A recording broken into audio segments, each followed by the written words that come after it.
Oh my God, do. Somebody please say it ain't so. Eddie Griffin is letting the world know that he don't believe Malcolm Jamal drowned. He believed that he was murdered. He recently got on stage and let a crowd of people know that it ain't no way Malcolm Jamal Warner drowned. Eddie Griffin is at it again with another controversial take. This time, the comedian has upset many with a conspiracy theory, as a clip from one of his most recent comedy shows has hit the internet. As you may know, Griffin is famous for offering conspiracy theories in both his stand-up comedy and other media content. In this new clip, Griffin talks about the death of his former co-star, Malcolm Jamal Warner. But both his sons are dead. Cosby did something dirty. His real son dead, nigga, and his TV son dead. I don't believe that man drowned. I don't. In the new clip of Griffin's stand-up, he would point out the fact that both of Bill Cosby's sons have died. Here, Griffin is referring to Cosby's on-screen son, Theo, played by Warner, who passed away towards the end of July of this year, and also Cosby's real-life son, Ennis Cosby, who was murdered in 1997. Now, Griffin would then reveal his true feelings on Warner's passing, stating he doesn't believe he drowned, simply because of the multiple conflicting reports that came out after. But it ain't gonna fix shit. Too suspicious. They had too many different stories. Him and his daughter was out there swimming early in the morning. How come the mama wasn't there? Number two, just so happens to be a doctor on the beach. And then his daughter was not in the water. She was on the beach watching her father swim. Somebody make it make sense to me. Now, nigga, I'm trying to figure out what they want to kill him for. These comments by Griffin would upset many online and were categorized as insensitive, especially considering it's been less than 3 weeks since news of his death broke. Of course, fans were quick to express their outrage in the comments of several social media pages. Comedian Isaiah Kelly would share the same thoughts as many by writing, "Here we go with the theories. God." Another social media user would share their experience attending an Eddie Griffin show where conspiracy theories were a major part, along with alcohol. They wrote, "I went to see Eddie Griffin's show in Vegas. He was mixing vodka and champagne, and the last 15 minutes was him slurring his words and speaking on conspiracy theories, with one of his sons propping him up. Eddie Griffin needs to focus on himself and his wellness." While one more user would provide context to the harm conspiracy theories may have on his direct family. "We as a community must stop attaching conspiracies to every death. It's insensitive to his loved ones." Another social media user would take the opposite approach and agree with Griffin. Before y'all start in these comments, let's remember Eddie is the only man to ever co-star a show with MJW. They didn't even F with each other for a while, but then they, as well as the rest of us, saw they were both two ends of the same spectrum of woke and aware black men. If any man is to feel away, it would be Eddie Griffin. And if we want to be real, the history this country has with woke, influential, positive, and healthy black men who love black men a lot of times ends with them dying at 50 or earlier. Be cool, y'all. That user was not alone, as several would also agree with Griffin, considering Warner's death to be suspicious. Now, if you're not familiar, both Griffin and Warner starred on the UPN sitcom Malcolm and Eddie, playing fictionalized versions of themselves. The series would last 4 seasons, with the two writing and directing several episodes by the time the series came to a close. Now, interestingly enough, both Warner and Griffin would bump heads several times during production of their sitcom. This was mainly due to the different storytelling styles of both men. Warner came from The Cosby Show, a sitcom famous for telling stories for the entire family, with a lesson for everyone to learn at the end. Griffin, on the other hand, came from Def Comedy Jam, and his style was more raunchy and didn't mind diving into racial stereotypes for humor. Warner had the desire to produce a show free from black stereotypes. It's not always a conspiracy theory just because it sounds like a conspiracy theory. Eddie Griffin really believed that something happened to Malcolm Jamal Warner. He's been speaking about stuff like this for years. He's well aware how the entertainment do black males, especially black males, with a message. If you out there talking about selling dope. They gonna kill you, but ain't nobody gonna care. The difference is with Malcolm Jamal Warner, when he passes away, people really concerned about what really happened because he had a message for the people. His name was Malcolm, middle name Jamal. Or was his whole name Malcolm Jamal? Either way, it don't get no more ghetto than that. You can call it a conspiracy theory all you want, but if Eddie Griffin said it, he got more credibility than somebody on YouTube or Instagram that never met a celebrity in their life. So it's probably wise if people take his word for it. I don't know exactly what happened, but one thing for sure, Eddie Griffin know a lot more than what he's leading on. Remember, pay attention, y'all. They have to let us know first before they can do anything to us. That's heavenly rules, right? That's how God laid it out for these little demon mother. They can't with us without letting us know that they're about to with us. I was kind of going through a period. I was having a struggle with hopelessness. Oh, okay. And it was just really, the world is just in a dark place. Yeah. Why did Malcolm Jamal Warner, who was rescued by onlookers, die after receiving treatment from the Red Cross? Then let's go to the date he actually died on, which is July 20th, which is the 201st day of the year.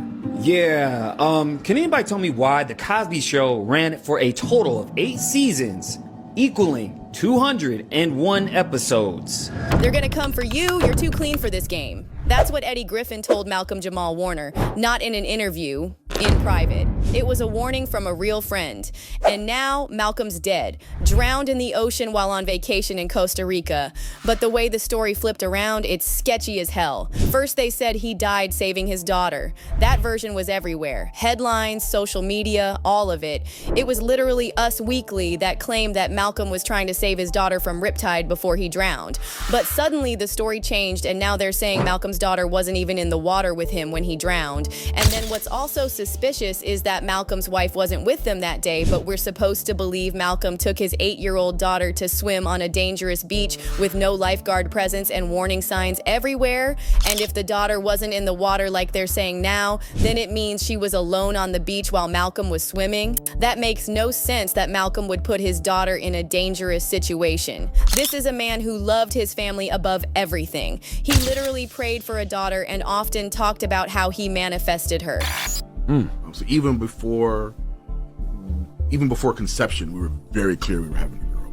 And I knew that I needed a girl first to kind of ease me into it because I have a pretty good idea of what kind of father I would be. Mm-hmm. So I needed a girl to kind of, slow me down and warm, soften me up, if you will. So for me, raising my daughter, I came into fatherhood already with a certain maturity and certain understanding of male-female dynamics. And with a girl, all of that starts with the father. So I've always, since I literally pulled her out of my wife. Even in his final interview, shortly before his death, Malcolm talked about how his wife and daughter were his whole world. I met my wife through a mutual friend. I've never second-guessed it. We've been together almost 10 years, and we have never had a fight, an argument, a raised voice, or a harsh word said to one another. In 10 years? I was like, if I'm going to have a kid, this is the person that I would want to have it with. I talk about them because there are obviously the hugest parts of my life, the best parts of my life, the best decisions I've ever made. So what really happened on that beach in Costa Rica? Because Eddie Griffin wasn't trying to warn Malcolm for no reason. He's been in this industry long enough to know how they operate. He knew what kind of target Malcolm had on his back. A black man in Hollywood with no scandals, no handlers, no self-destruction storyline, someone who was actively speaking out against the system and trying to be a positive role model for black boys. Yeah, they don't like that. And he says, the thing about a black boy is you don't necessarily want to beat a black boy. What you want to do is you want to love him so divinely. You want to love him so fiercely that your disappointment will kill him. You want to adore him so much that the last thing he wants to do is disappoint you. He's the last of his kind, and unfortunately, men his age are still walking around with their pants hanging off of their ass. If we can bring him back and get rid of the thousands of flunkies and junkies, we would definitely do that. But that's going to be impossible to do because he's no longer here. And on top of that, his passing is a conspiracy, a mystery. Nobody even knows who his wife is. People saying she's a CIA plant set up by the FBI. They're making up all these different rumors, but it's hard to tell what's the truth because there's so much mystery surrounding this man's death. And Malcolm never played the Hollywood game. He kept to himself, worked on his own terms, and turned down the clown roles. He was quiet, but he was watching, reconnecting with people like Dave Chappelle and Mos Def, other folks who also walked away from the machine. And that's when Eddie started pulling him aside and saying things like they'll get you if you stay clean. They don't like clean. There's no criminal charge. There is a systematic effort to destroy every black male entertainer's image. Nobody leaves this business clean. So if you think that Malcolm Jamal's death doesn't feel accidental, you're not the only one. A lot of people are saying the exact thing Eddie warned Malcolm about, especially the way the media keeps dancing around the truth. So right after Malcolm Jamal's death made headlines, the first version said he and his 8-year-old daughter were in the water together and drowned in a rip current. But less than 48 hours later, Costa Rica's Judicial Investigation Agency issues a statement saying that while it's true that Malcolm was initially playing with his daughter at the seashore at one point, she was left out of the water before he was pulled in by a rip current and drowned. The statement said, it was at that moment that Warner and a friend were swept away by the current and the friend managed to get out. And then another thing that changed is that it was initially reported that one man tried to save Malcolm and he also almost drowned. However, this new statement from the Costa Rica authorities claims that Malcolm was pulled from the water by several people on the beach. And get this, they're now saying there were not one, but 3 tourists who happened to be doctors on the scene. And while they somehow saved the other man who almost drowned, none of them were able to save Malcolm. So the fact that the story keeps changing seems sketchy to a lot of people. And you don't have to be a conspiracy theorist to see that something feels off. Meanwhile, fans and locals started pointing out something else that feels wild. Playa Cocos, where this happened, is infamous for dangerous rip currents and zero protection. They've had academic studies calling it the most dangerous beach in Costa Rica. Even Olympic swimmers can't handle those riptides sometimes, and we're supposed to believe Malcolm took his daughter there to swim while his wife stayed in the hotel. And then, for some reason, there were no lifeguards on duty that day. The local Volunteer Lifeguard Association admitted the beach was basically unpatrolled because of resource limits. However, there are warning signs all up and down the beach, warning of drowning risk. So this is the beach where all this unfolded, but really, as soon as you get here, even before you get onto the beachhead, you can see some warning signs for people who are coming to enjoy the day here. It says Corrientes de Resaca todo el año, basically warning people there is a current here throughout the year. You can see there are warnings for surfers, there's warnings about wave conditions, and then take a look at this massive sign says you can survive a rip current. Clearly, they're warning people about the conditions that can develop, and unfortunately, the conditions appear to have pulled out Malcolm Jamal Warner over the weekend. So let's think about it. They first spin a tragic rescue narrative with Malcolm's daughter, then they scrub it entirely, then go silent. Meanwhile, the location is a known death trap with nobody watching and clear signs telling people not to swim. These are all major red flags, and if this was truly just an accident, why does the story keep changing? Why did they let everyone think Malcolm's daughter almost drowned with him until it didn't suit the story? And why no official press conference or any footage of the aftermath? Well, knowing how Eddie Griffin warned Malcolm about staying too clean for this game, how they'll come for you if you don't sell out, it starts to look like someone anticipated how this would play out, and now it has. Now you might be wondering, why would they want to take Malcolm out? Well, Malcolm wasn't like your typical Hollywood celeb. He didn't play any industry games, and he refused to put on a dress and accept humiliating roles. But Malcolm didn't stay silent either. He openly called out the system and claimed white white producers and studio executives push black actors into humiliating roles. In 2021, Malcolm wrote an op-ed for the Television Academy where he said that white network and studio executives, white writers, producers, and white directors are the gatekeepers of black images on television. Malcolm wrote, "During the cycles where the gate hinges loosen slightly and black creatives are given some input and illusion of control, the stereotypes often continue, even if the black characters are given professions and higher socioeconomic status." And then there was also Malcolm's podcast, Not All Hood, where he exposed how Hollywood and the media act like all black people are the same, pushing the same stereotypes over and over. The reason for the title is combating the narrative of black life, black culture that the media focuses on. And that we're all one thing. Yeah, and the whole concept is, we're not all hood. The black community is not a monolith. There's so many levels and lanes to the black community.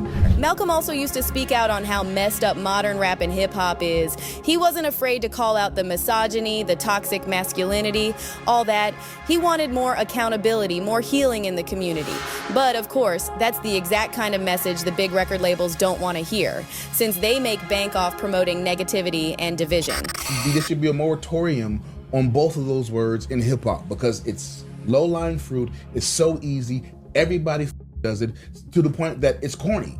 Like there are MCs who I love, who I cannot listen to anymore because I love J. Cole, but I had to stop listening to J. Cole because I got tired of hearing and as much as every 2 sentences because he's proven himself to be such a incredible lyricist. That you think it's just too low-hanging fruit for him to use those words. It's also interesting that when that whole Kendrick versus Drake beef blew up last year, Malcolm was one of the few celebs who didn't pick a side or feed into the drama. Instead, he claimed it was all a distraction and said it's sad how hip-hop only gets mainstream attention when it's about beef, violence, or some other negative stuff. So you can see Malcolm didn't just toe the line or play it safe. He pushed against the narrative every chance he got. He refused to be controlled, refused to sell his soul, and maybe he got too close to the truth. And that's why Eddie Griffin's warning wasn't just talk. It was a real heads up about a dangerous game Malcolm was playing.